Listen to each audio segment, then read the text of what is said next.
Welcome to Herzog College in Israel. This past week, more than 5,000 people from all over the world gathered here in Alon, Shvut for our annual Yemei Iyun Tanakh. Herzog College is a world leader in Jewish education and teacher training, with more than 3,500 students studying on our 4 campuses. Herzog graduates impact tens of thousands of school children each year in Israel and abroad. On behalf of everyone at Herzog College, I hope you'll enjoy this Shiur, and I invite you to join us here in person next year.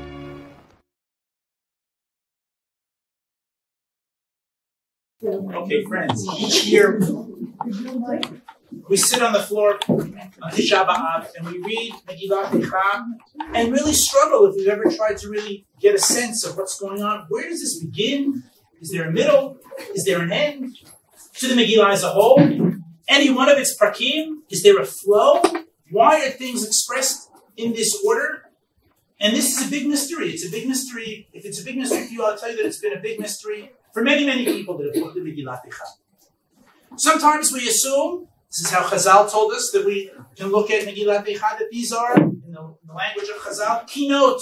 In English, lamentations. Maybe just a spontaneous outpouring of grief, of loss, of sorrow, of misery.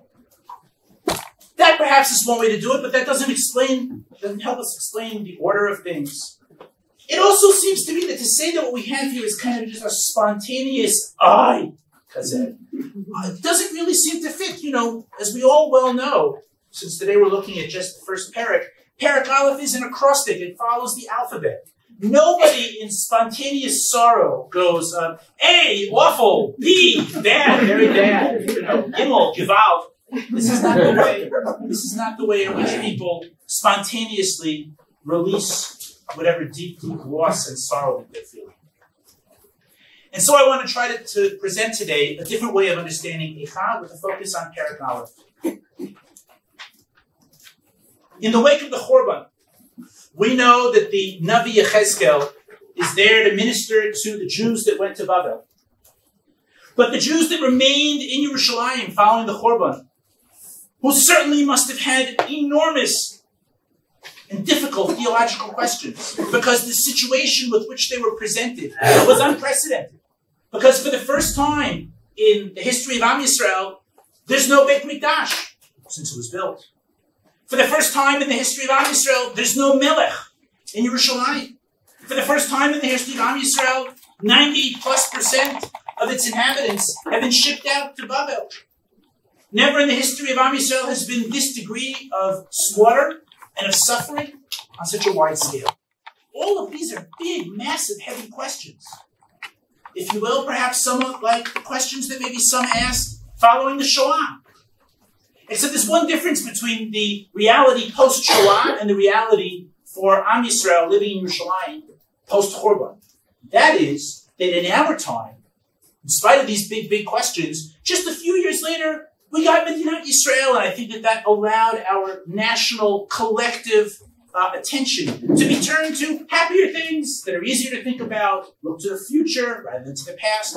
But if you're living in Yerushalayim following the Churban, a year passes, 10 years pass, 20 years pass, and not much has changed. And so the questions are enormous. And I want to read this afternoon, the first parak of Megillat Eichah as an attempt to deal with these big questions. And I want to explain a little bit some of the assumptions I have about how we're going to see that this parak goes about doing this. What we're going to see this afternoon is that this parak can be split into 2 voices, 2 characters that are talking to us.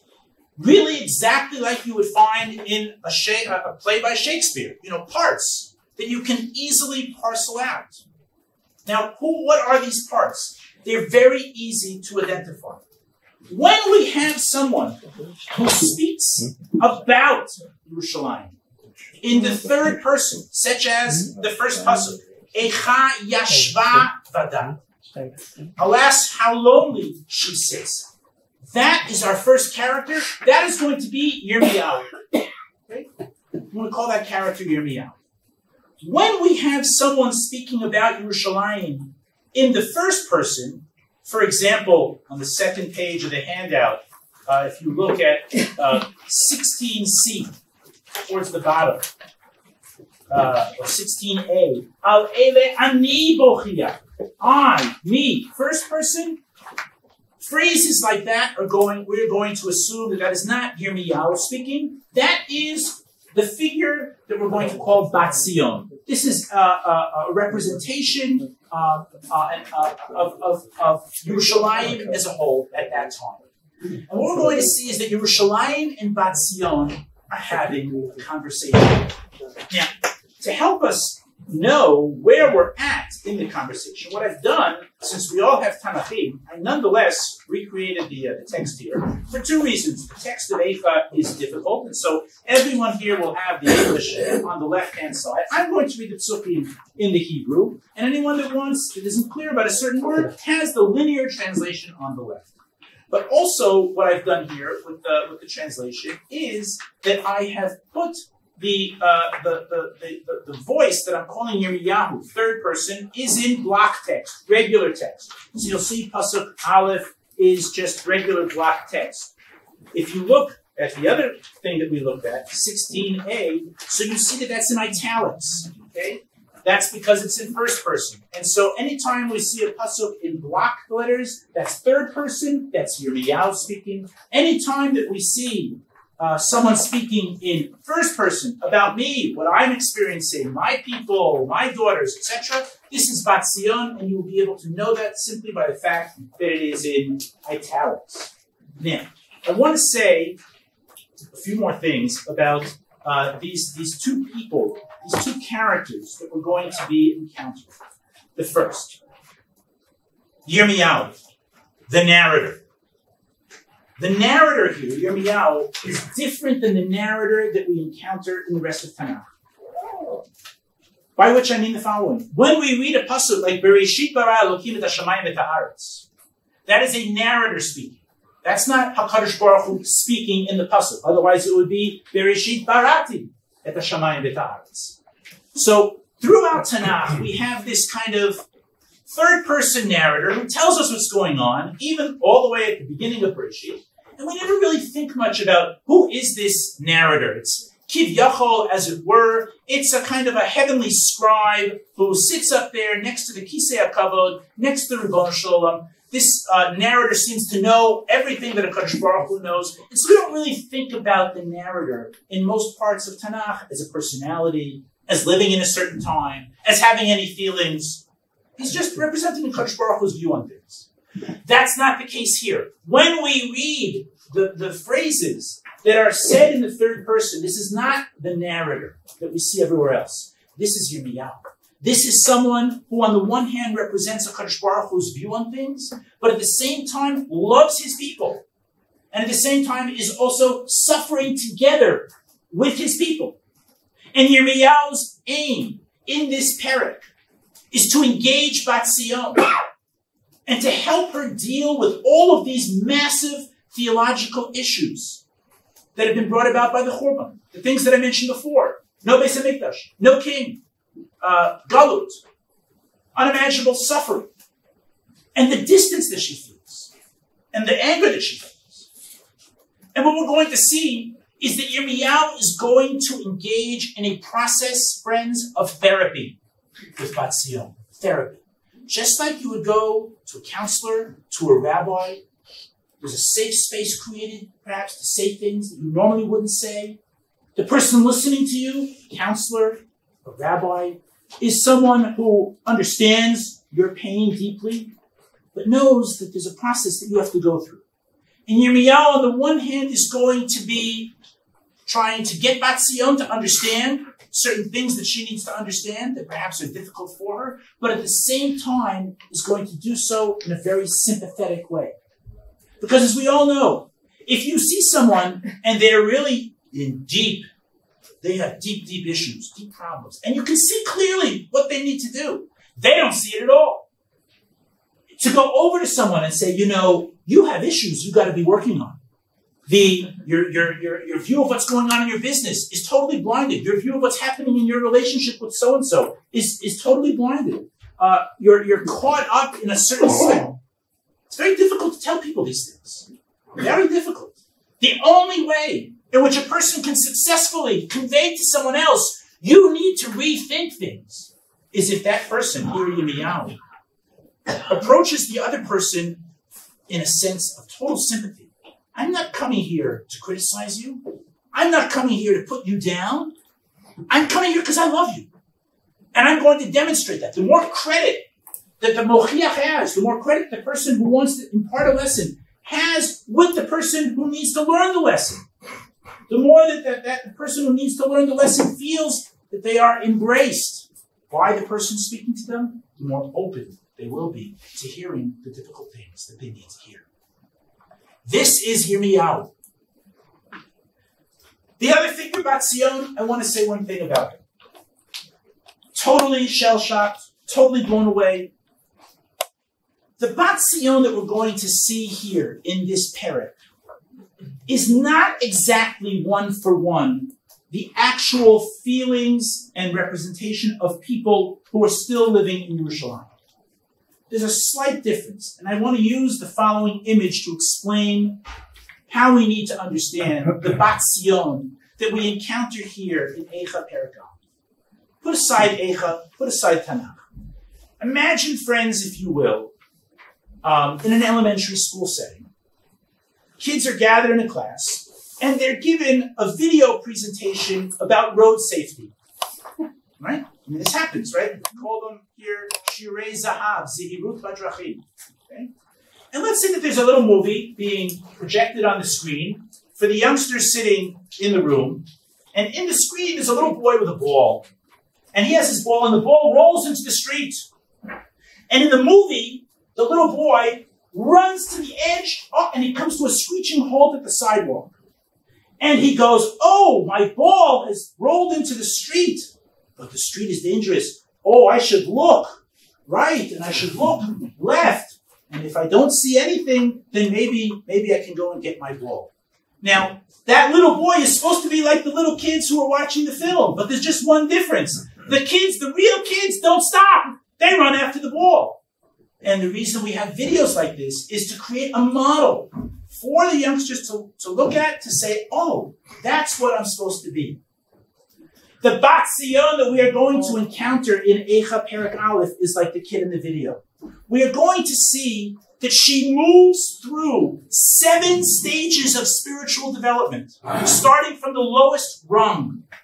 And what the author of Eichah, what Yirmiyahu is trying to do is to say, Am Yisrael, Bat Sion, those who are still living in Yerushalayim, what you need to do is there are going to be 7 stages of spiritual awakening that you need to get through in order to reach your full spiritual maturation and understanding of what has just happened here in Yerushalayim.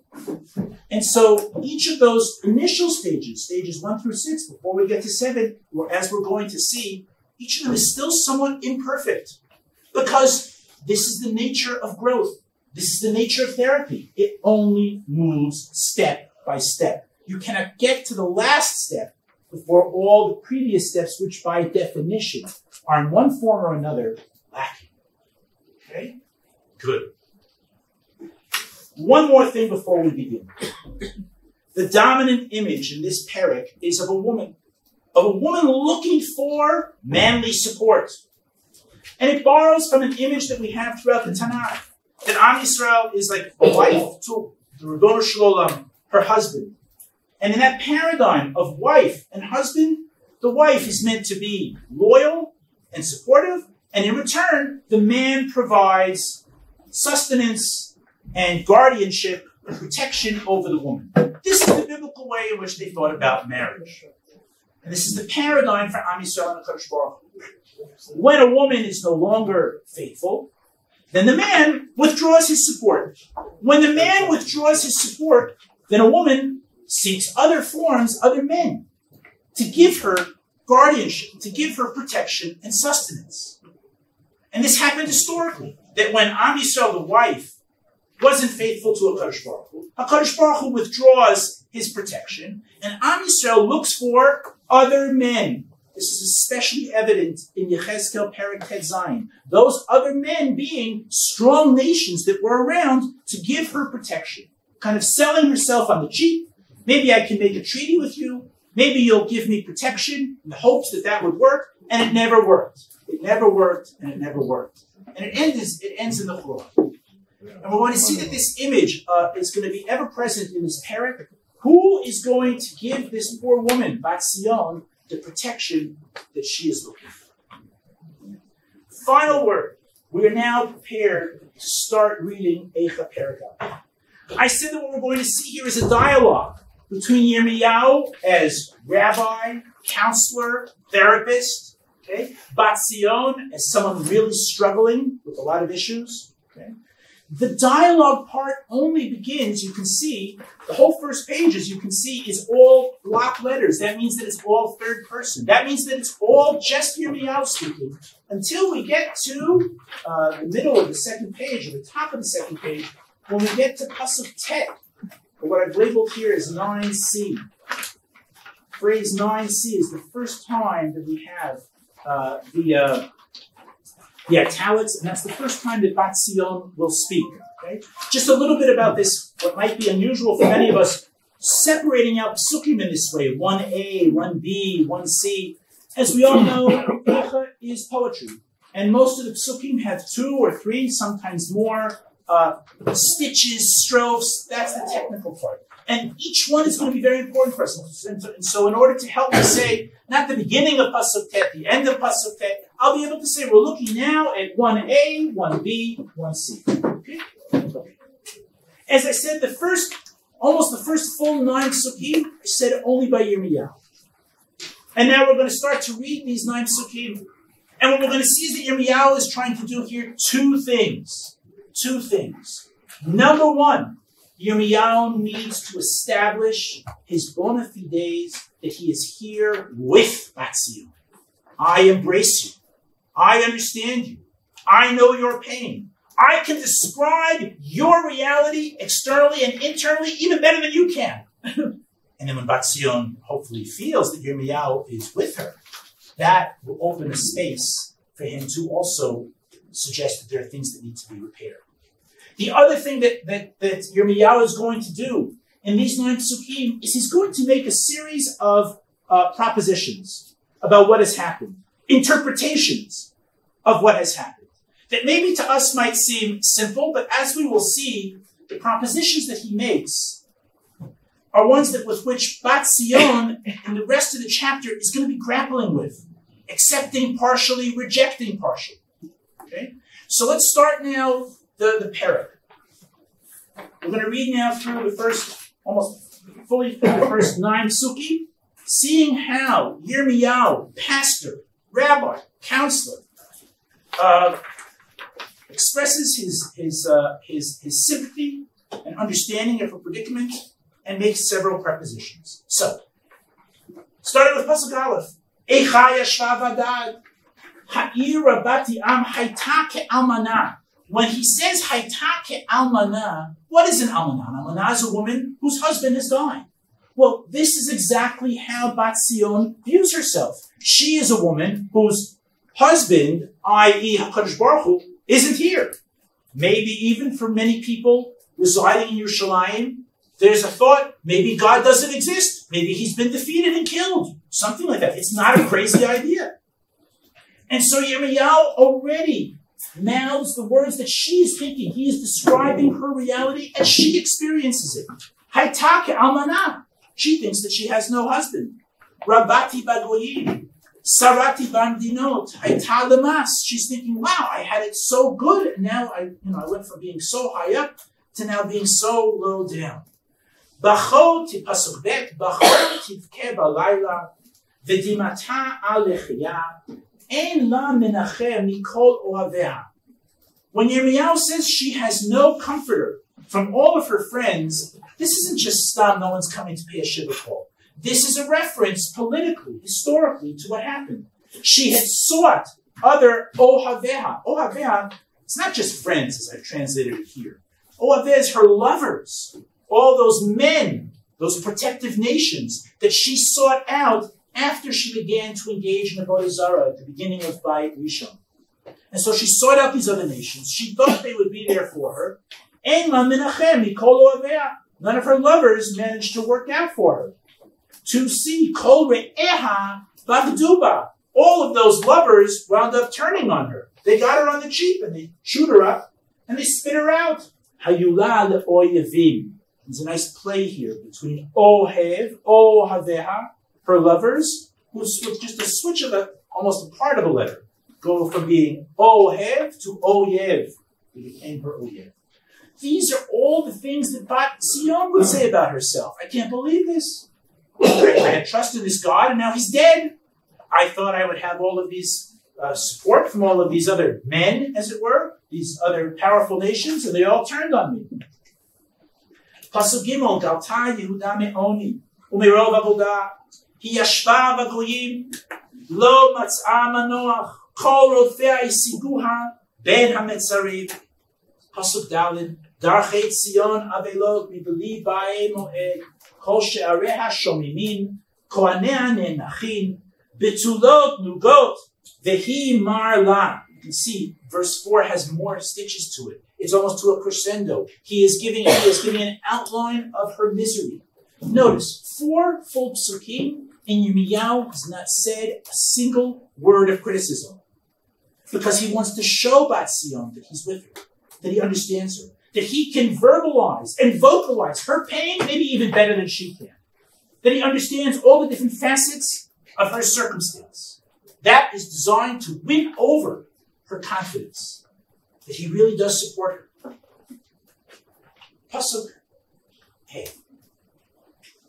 Hayud sareha lerosh, oiveha shalu, ki Hashem hogah al rov psha'eha. This is the first time that he mentions any fault on the part of Bat Zion. And here we have the first proposition. To us, it might seem simple. We'll see later on what Bat Zion does with it. What has happened to her? All of this misery is because Hashem has caused her yadon, difficulty, groaning, pain. Hashem has deliberately caused her this pain. Arop she'eha. Olaleha halechu shevi lifnei zar. Pasuk Vav. Vayitze mi Bat Zion kol hadara. Hayu sareha ka'ayalim lo matzu mir'eh vayilchu b'lo koach lifnei rodef. Having mentioned a little bit about her averot, he goes back now to again sympathetically describing her pain and anguish so that she won't feel that he has suddenly turned on her, but that he's with her. Pasuk Zayin Zachra Yerushalayim Yemei Onya Umerudeha Kol Machamudea Sharayu Mimei Kedem Bin Pol Ama Biyatzar Ve'en Ozerla Ra'u Hatzarim Sachaku Mishpateha. Pasuk Chet Chad'a Yerushalayim Al Ken Menida Hayata. Again, for the first time, the second time, introducing that some of this is her fault. Kol Mechabedea Yizibluha Kira'u Ervata. Let's turn the page. גם היא נאנחה, חטא של רחור, טומאתה בשוליה, לא זכרה אחריתה, ותרד פלאים, אין מנחם לה. And now, 9c, we come to for the first time, and we hear Bat Zion. 9c, her opening phrase. It's the most important phrase in the entire parak to get this right.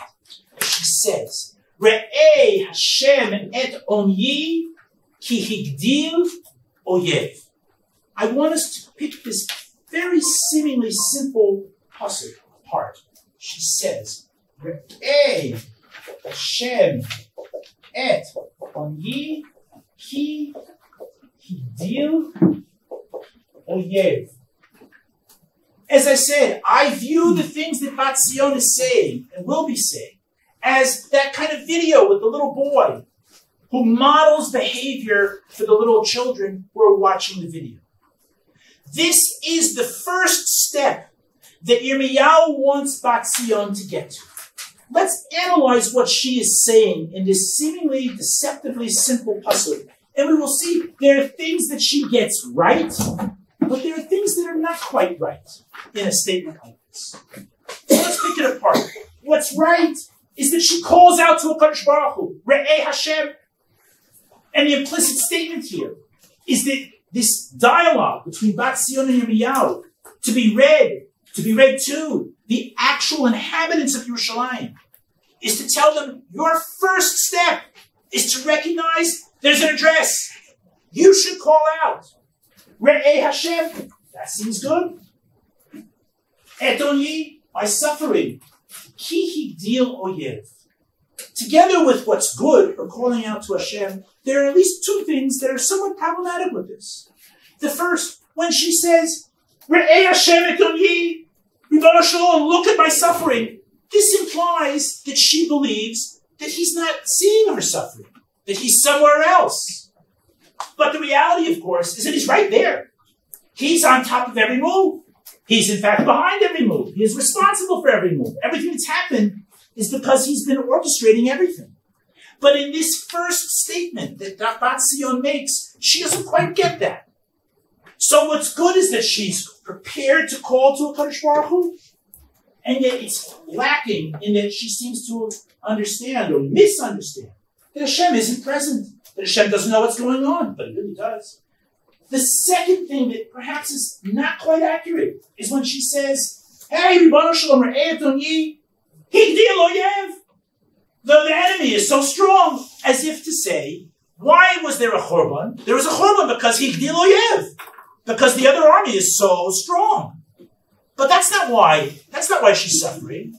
Re'eh Hashem etoni, her suffering is ultimately, of course, because of her own misdoing. But she doesn't see that. And this is why this statement, 9c, the end of Pasuk Tet, is only a very first stop in Bat Zion's spiritual rehabilitation. This is the very minimum that Yirmiyahu wants the residents of Yerushalayim to get to. If you guys can have it within you to turn to HaKadosh Baruch Hu and call to him and get everything else wrong, that's a good first step. And that's what Bat Zion does. Let's read on. 10a. And you see here, it's in block letters. Okay, that means that this is now Yirmiyahu speaking. This voice is going to speak about Yerushalayim in the third person. Yirmiyahu says, Yado paras tsar al kol nachamadeha, ki ra'ata goyim ba'al mikdasha. Notice, Yirmiyahu here and never again. Throughout the rest of the parak, Yirmiyahu will never say another critical word about Bat Zion. She's on a roll. She has recognized that HaKadosh Baruch Hu is the right address. And so what Yirmiyahu, as counselor, as therapist, wants to do is to urge her on, to show how much he's with her. She said in 9c, Higdil oyev. Yirmiyahu says, oh yeah. Oh, that's so true. Here, let me flesh that out. I'll say to you, Bat Zion. You said he did oyev. I'll tell you exactly what he did. Yado paras tsar, akol machamadeh, ki ra'ata goyim ba'al mikdasha. And she's there going, oh, this guy gets me. Yeah, this is the detail of ki did oyev. I relate to this guy. He gets me. Asher tzivita 10c. Here Yirmiyahu actually addresses HaKadosh Baruch Hu. Asher tzivita, you commanded, lo yavou lach. Look what the impact is for Bat Zion here. Yirmiyahu, the representative of HaKadosh Baruch Hu, turns to the Ribbono Shel Olam and says, Asher tzivita, you commanded that goyim, tmeim like this, lo yavou, v'kahal lach. You said that such goyim are unmarriageable, material for us, and now they just traipse and parade through the Beis HaMikdash?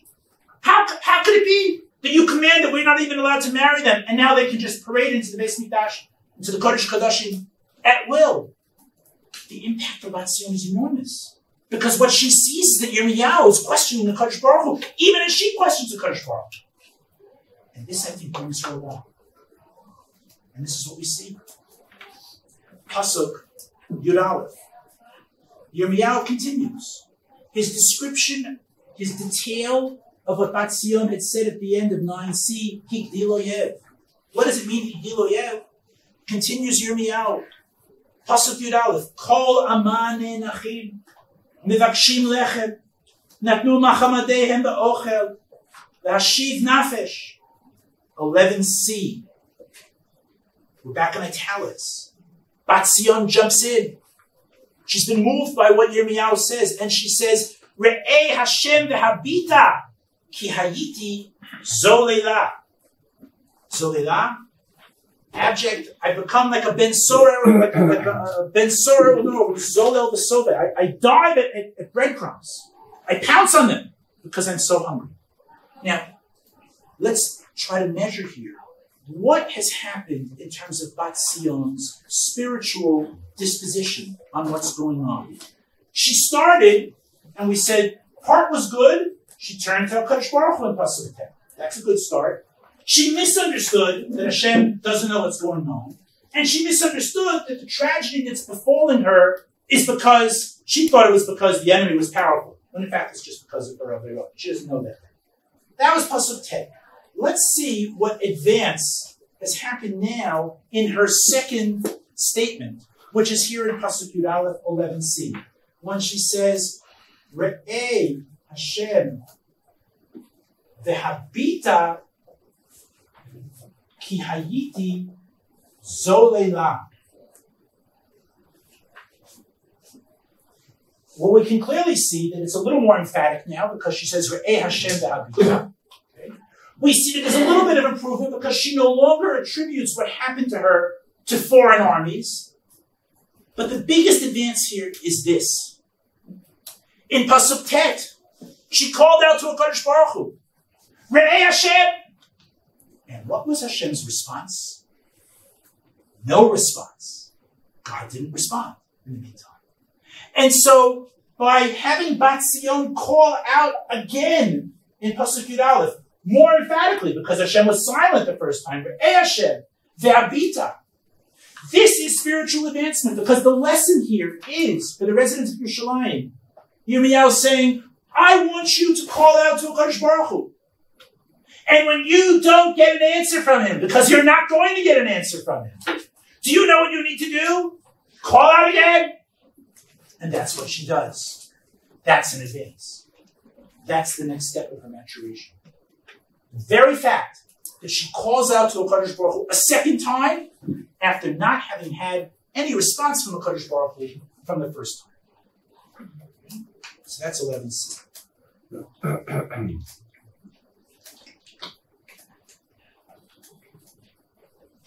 Pasuk Yudbet. Bat Zion continues.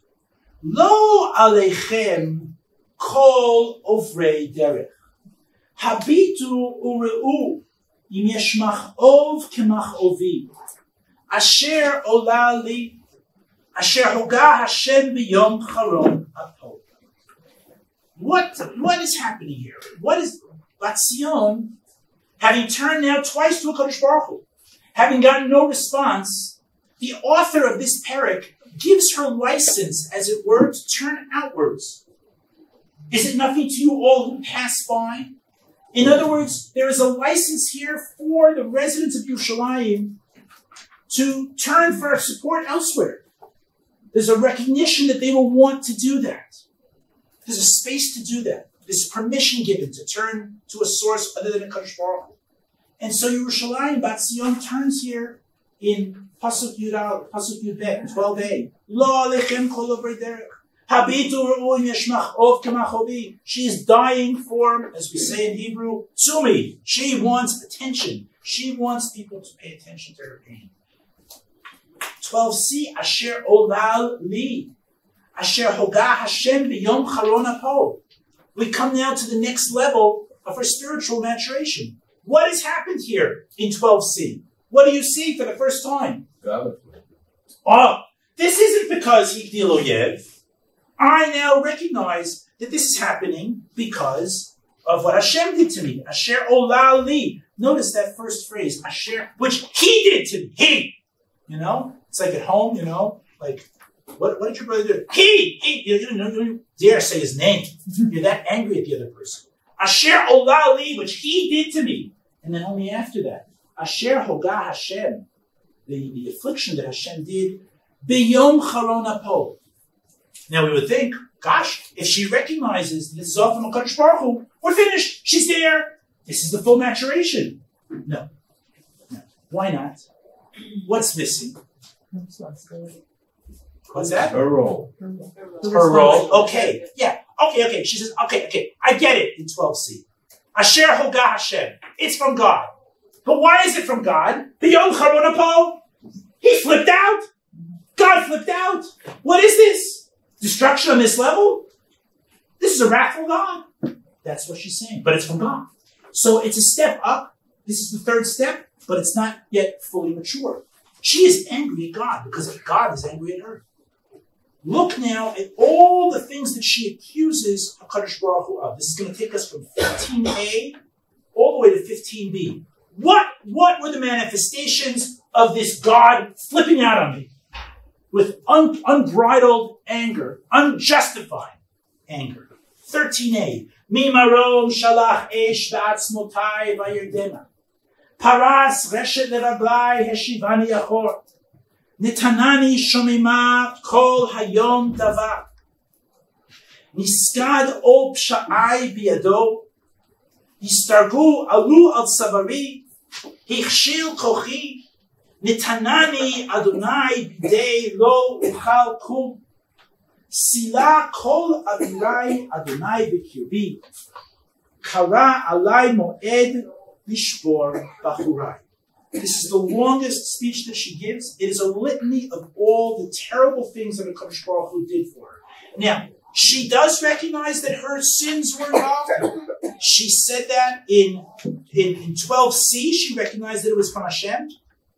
In 14a, Niskad ol psha'ai biyado, not only is it from God, but I'm even ready to recognize that I have psha'im here. But it's still not the full maturation. Why?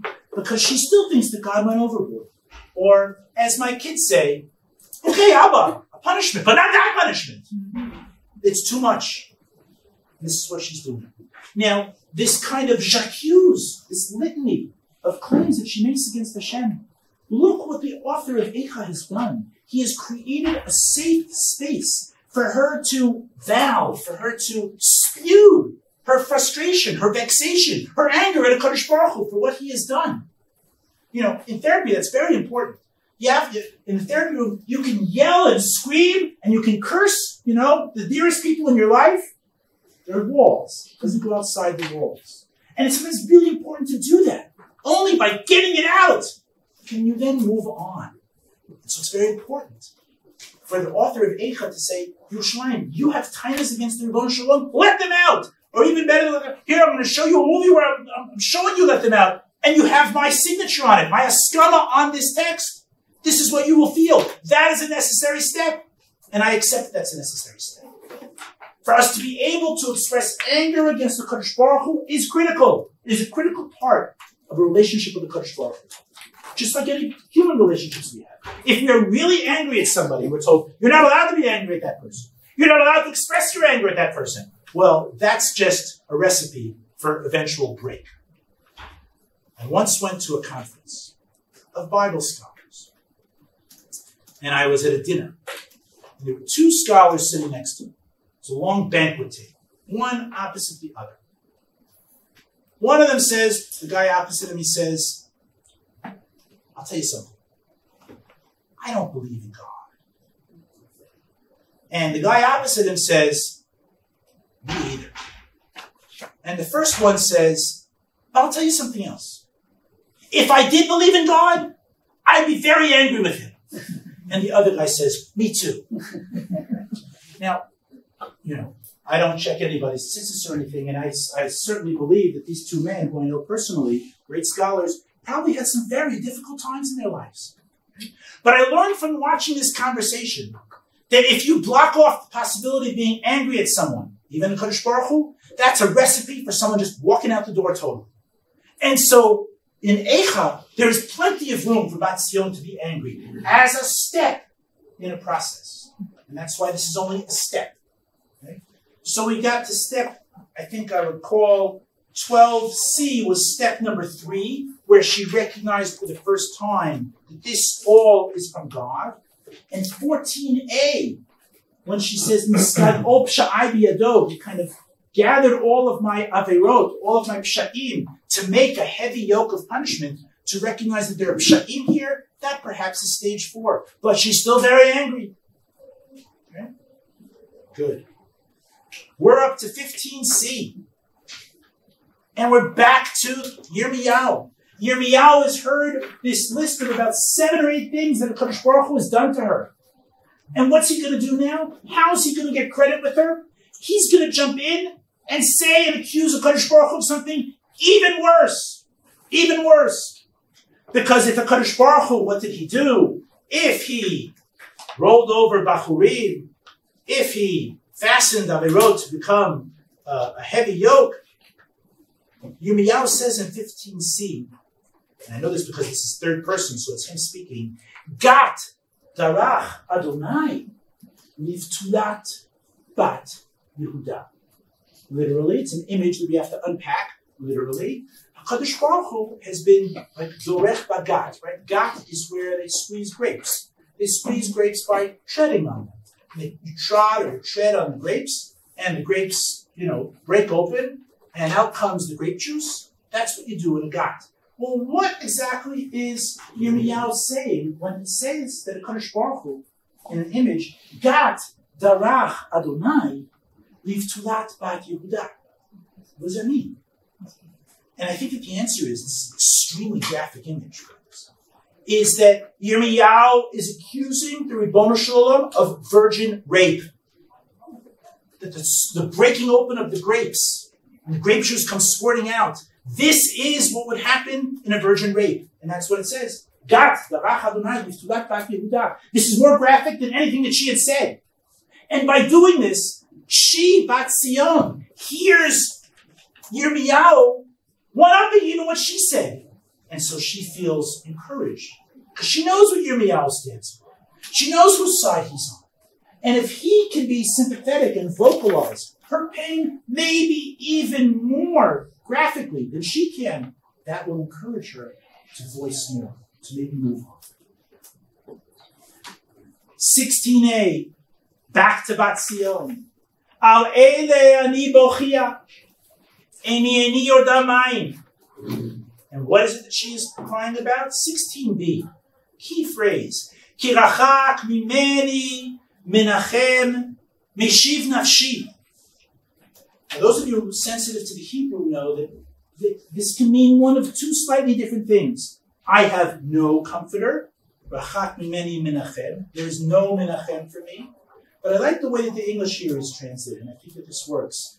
She is saying, not that I have no comforter, but the comforter is not around. But the He'ayidiyah, that is to say, what am I really crying about? That my man is missing. That I don't have my connection with HaKadosh Baruch Hu. That's what she's crying about. Ki rachak mimeni, he is distant from me. Menachem, meshiv nafshi. Notice what's happened here. Until now, everything that Bat Sion has complained about, maybe complaint isn't a sympathetic enough word, everything that she has expressed pain about has been her own physical pain, the pain of her daughters, her sons, her people, her city, physical pain. And what she says now, and this is a step up, is what I'm really pained about, what I'm really crying about is that I feel a loss of connection with the HaKadosh Baruch Hu. That's a much higher level. We're not far from Chodesh Elul. So we can go into Elul and Yemei Noraim and we can think about, we want to have Sachar and not Onesh. We want to be granted Bracha and not Klala. We want to have good things and not bad things, and that's all true. But there's an entirely additional, higher level that what we really want in Elul and in the Yemei Noraim is we want a kesher with Ribono Shel Olam. All that other stuff will flow from that. But to feel his closeness, to know that we are in connection with him. She has graduated now to a higher level because what she is pining about is the loss of sense of closeness with the Ribono Shel Olam. And hence, this is the 5th step. What we have here in 16a. Al ele ani bochia, eni yorda mayim. Ki rachak mimeni menachem, meshiv nafshi. Hayu vanai shomim ki gavar oyev. Yud Zayin. You can see we're back now to Yemei. We're in block letters. We're in third person. Watch how Yemei encourages Bat Sion forward. Persat Sion biyadeha, ein menachem la. Sion spreads her hands out. What this means is that Yirmiyahu is describing Bat Sion in the previous pasuk. I actually believe, friends, that once upon a time, this parak was acted out. I've done this, actually, with students. To have one person on a stage, Yirmiyahu, and another person on the stage, Bat Sion. Because when Yirmiyahu says here in 17a, Persat Sion biyadeha, what he is saying is that in the previous pasuk, we need to understand that we are visualizing Bat Sion saying the following. Okay? Al ele ani bochia, eni yordamayim, ki rachak mimeni menachem meshiv nafshi. Where is he? That's what Yirmiyahu is describing in 17a. Persat Sion biyadeha. Ein menachem. What a miskina. Kadosh Baruch Hu is not here. She's pining for it. Not just to relieve difficulties, physical difficulties. She wants the kesher. She wants the connection. He ain't there. In fact, what Yirmiyahu is going to tell her is that it's far worse than she thinks. She thinks, Rachak mimeni. He's just distant. And Yirmiyahu says, oh no. En menachem la 17b, Siva Hashem Yaakov, Sivivav Tzarav. Everything that's actually happening is because he has orchestrated it. He's actually quite close, and he's orchestrating all of this chaos, all of this difficulty. But she can hear, Bat Sion can hear that Yirmiyahu is understanding of her plight. Hayta Yerushalayim v'nida b'neihem. Sixth stage. Pasuk Yudchet. Tzadik hu Adonai, kifi hu mariti. What have we added here? Now there's tziduk hadin. She recognized that there were psha'im before. She used that word. When you say psha'im, and you're admitting that you're at fault.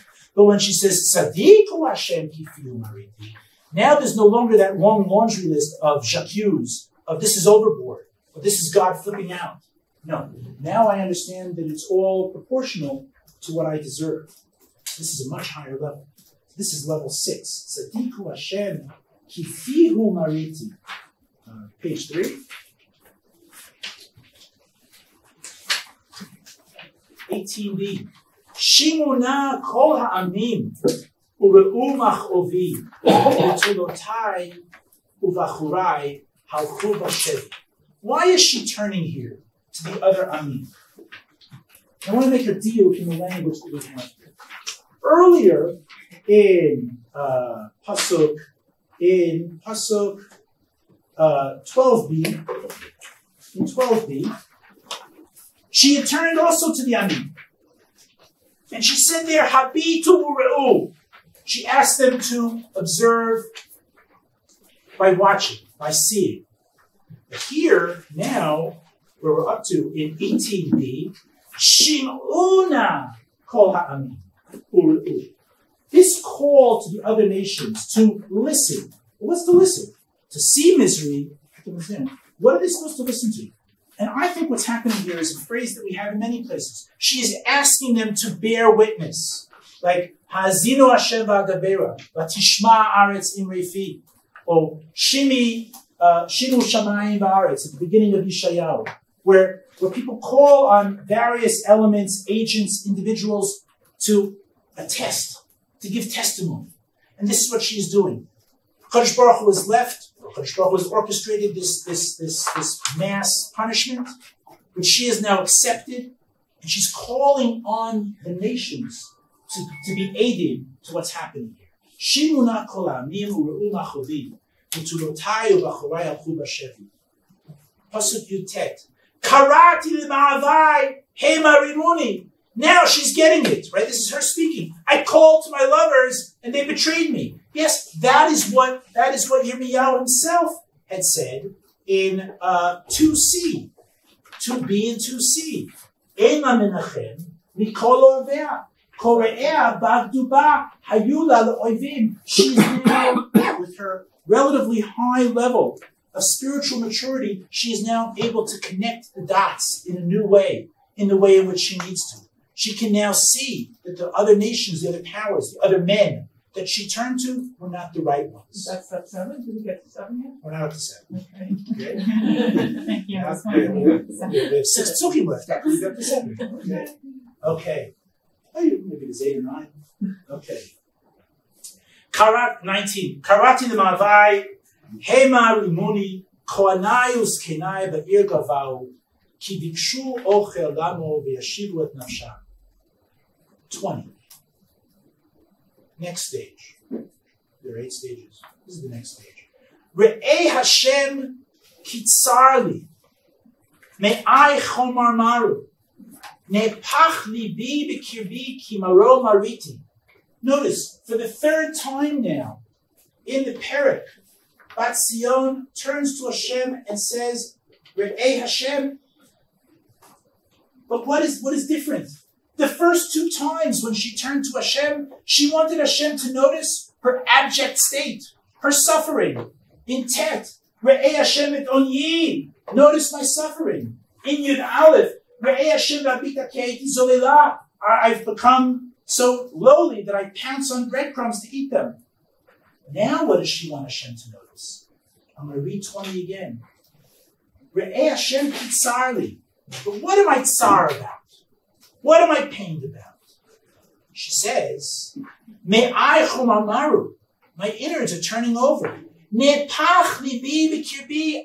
I have turned a new heart. I want a new page. I want a new start. Let me back in. Abba, where are you? I want to start fresh. This is what she wants HaKadosh Baruch Hu to know. This is a much higher level. Kimaro mariti, I understand what I did. I understand that I disobeyed. I understand that I broke the relationship. That is what troubles her. Michutz shlicha cherev labayit kamat. 21. Sham'u kinei nacha. They, presumably the Amin. The nations heard kinei nacha. Ani ein menachem li. Kol oivai sham'u ra'ati. Sasu ki ata asita. They're having a field day. All those goyim that have seen my misery, that have seen that I have no one to comfort me. They're having a field day. The end of Chafala, 21c. Heveta yom karata v'yukamoni. I want you, HaKadosh Baruch Hu, to declare a field day on them. That's pretty much what she's saying.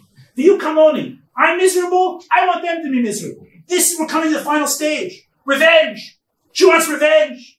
22. Tamol chol ra'atam lefanecha. I want you to take an accounting of all the afflictions that they visited upon me. Ve'olel lamo. Do to them kasher olal tali al kol psha'ai. Tit for tat. 1 for 1. Every bit of suffering. Ki rabot anchotai v'libi davai. Because I am miserable. Now, notice, she doesn't abdicate responsibility here. In Pasuk Chafret. She says, kasher olal tali al kol psha'ai. She accepts that this is ultimately because of her Avirot. But we need to understand, friends, and with this we close. We might have thought that the highest level of her spiritual maturation was when she did Siddur Kadim in Pasuk Yudchet. At the beginning of Yudchet, on the previous page, when she said, Sadiku Hashem kifiu mariti. What higher level could there be? That seems to be it. But according to the way in which this parak is structured, the highest level is when she calls for revenge. For revenge, depending on your politics, it's not always so cool. You know, in this country, when people go, Ma, Veda, Aravi, Ma, Veda, maybe some people like that. Some people are uncomfortable with that.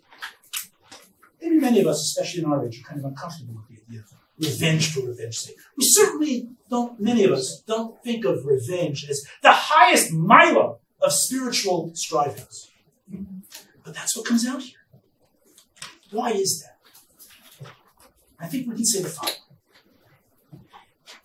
Implicit, inherent, when Bat Zion turns to the Rebbe Shalom and says, I want you to visit upon them nekama, revenge, that has within it several very important elements. It shows that Bat Zion believes that HaKadosh Baruch Hu actually cares about her, when in reality, that's not at all evident on the ground. Because on the ground, what people see is that God doesn't care about her. So this is a spiritual height. To come to that feeling, even though what I see around me is that HaKadosh Baruch Hu doesn't give two hoots about me, or hates me, that I recognize that it can be a different situation.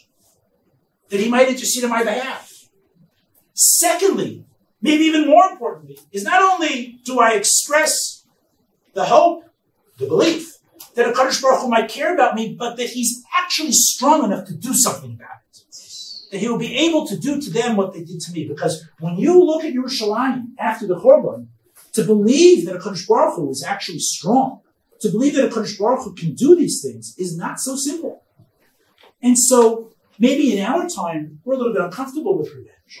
But for Jews living right after the Churban, if Yirmiyahu can bring them to believe that HaKadosh Baruch Hu cares enough about them to act on their behalf, if he can bring them to believe that HaKadosh Baruch Hu is capable of acting on their behalf, that he orchestrates everything, that is a very high mila. That's why this parak ends on this level.